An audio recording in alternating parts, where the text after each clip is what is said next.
Olá, sejam bem-vindos ao nosso canal. Eu sou Camila Miranda e hoje no segundo vídeo sobre a série do contrato intermitente, nós vamos falar sobre pagamento e sobre as condições para você convocar o funcionário para trabalhar na sua empresa. Vem comigo que eu vou te contar tudo o que você precisa saber.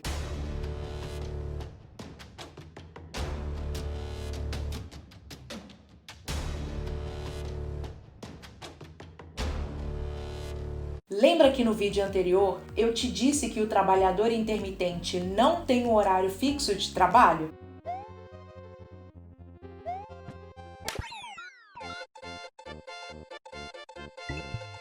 Pois é, em um contrato por tempo indeterminado, que é o mais comum, o trabalhador tem tanto horário como também salário fixo. Já no contrato intermitente, é definido apenas o valor da hora de trabalho, porque a quantidade de dias e a carga horária serão definidas conforme a necessidade da empresa. Isso acontece porque o trabalhador intermitente recebe por hora trabalhada, ou seja, se ele trabalhou 6 horas, irá receber pelas 6 horas trabalhadas. Agora a pergunta que você pode estar se fazendo é: Camila, eu posso convocar esse trabalhador somente quando eu precisar dele? E a resposta é sim. Você pode convocar esse trabalhador somente quando você precisar, porque ele não tem uma carga horária e nenhuma jornada fixa. Porém, você tem que seguir algumas regras para poder convocar esse funcionário. Porque você não pode pedir hoje para que ele venha trabalhar amanhã para você. Você terá que convocar o funcionário 3 dias antes da data que ele irá trabalhar para você. Isso tudo tem que ser feito através de um meio eficaz. Pode ser e-mail, SMS ou até mesmo mensagem pelo WhatsApp. O importante é que a sua convocação seja formalizada por escrito. Então, nada de ligar ou conversar pessoalmente com esse funcionário para convocá-lo ao trabalho, porque senão você não terá como comprovar que fez a solicitação dentro do prazo. Não somente a empresa tem um prazo para poder convocar, o funcionário também tem um prazo para responder, que é de 1 dia útil, e ele também tem que fazer isso por escrito. Ou seja, se você enviou uma mensagem pelo WhatsApp, ele tem que te responder pelo WhatsApp. Caso o funcionário não responda a sua mensagem, a falta de retorno automaticamente caracteriza que ele não aceitou a sua convocação. Depois de saber disso, você pode estar com dúvida se o funcionário poderá recusar sua convocação, não é mesmo?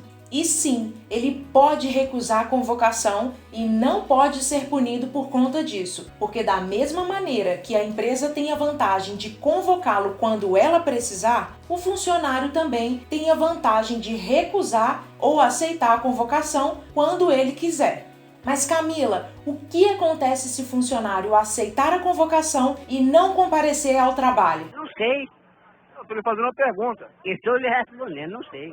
Neste caso, a empresa poderá cobrar uma multa de 50% do valor que o funcionário iria receber caso ele tivesse trabalhado pelo período que foi convocado. Por exemplo, se você convocou um funcionário para trabalhar na segunda e na terça-feira e iria pagar R$ 120 por esses 2 dias trabalhados, então se esse funcionário não comparecer ao trabalho, você poderá descontar dele uma multa de R$ 60, que corresponde exatamente à metade do valor que ele iria receber se tivesse trabalhado na sua empresa. A multa também se aplica à empresa caso ela convoque o funcionário e depois que ele aceitou trabalhar, a empresa simplesmente cancela a convocação. Por isso, tenha muita certeza antes de convocar um funcionário para o trabalho. Fica tranquilo que essa multa ela não tem que ser paga na hora, porque você poderá descontar do seu funcionário ou pagar para ele a multa em até 30 dias. Agora que você já entendeu como funciona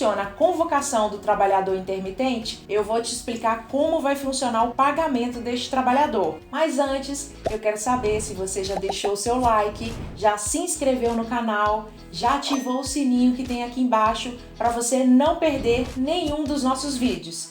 Vai lá, deixa seu like e se inscreve, combinado? Como eu te expliquei no início do vídeo, o trabalhador intermitente recebe por hora trabalhada, certo? Pois é, para fazer o pagamento você deve seguir 3 regras e eu vou te dizer cada uma delas. Primeira regra: valor da hora igual ao de trabalhadores na mesma função ou igual ao valor do salário mínimo. Isso quer dizer que o valor da hora do trabalhador intermitente não pode ser menor do que os trabalhadores que tem aí na sua empresa e que exercem a mesma função do funcionário intermitente. Por exemplo, vamos supor que você tem uma equipe de garçons e o salário deles dá um valor hora de R$5. Ao contratar um garçom intermitente, ele também tem que receber R$5 pelo valor da hora trabalhada. Ah, agora eu entendi! Agora, se não tiver ninguém com a mesma função do trabalhador intermitente, então você pode definir qual será o valor da hora trabalhada, desde que esse valor não seja menor do que o valor hora do salário mínimo que estiver vigente. Segunda regra, pagamento das verbas trabalhistas junto com a remuneração. Antes de te explicar qual é a segunda regra, se você não viu o primeiro vídeo, clica no card que vai aparecer aqui em cima da tela para que você veja o episódio completo e depois volte para entender o que eu vou te falar daqui para frente. No vídeo anterior, eu te expliquei que uma das vantagens do contrato intermitente é que ele permite que os empresários mantenham em dia as verbas trabalhistas, como o 13º salário, férias e etc. Lembra disso? Isso acontece porque a empresa irá pagar as verbas trabalhistas junto com a remuneração dos dias trabalhados. Já o FGTS e as contribuições sociais continuarão sendo pagos mensalmente. Sei que você deve estar pensando que não é vantagem nenhuma para você pagar verbas trabalhistas junto com a remuneração, certo? Mas eu te digo que é vantagem sim.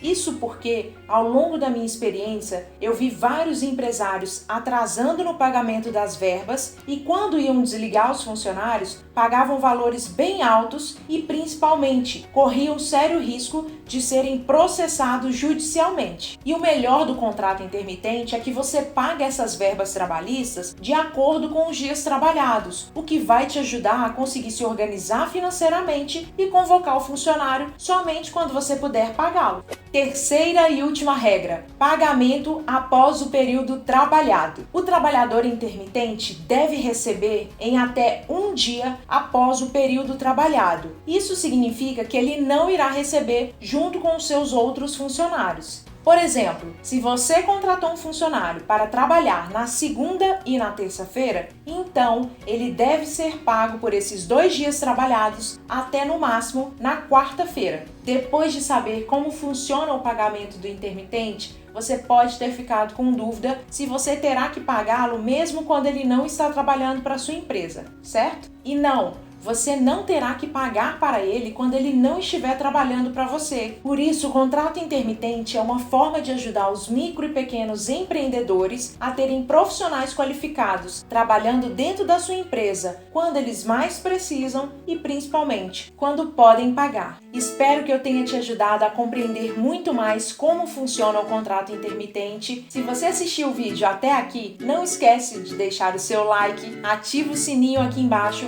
para você não perder o último vídeo da série que nós vamos falar sobre demissão e férias do trabalhador intermitente. Combinado? E a gente se vê quando? No próximo vídeo.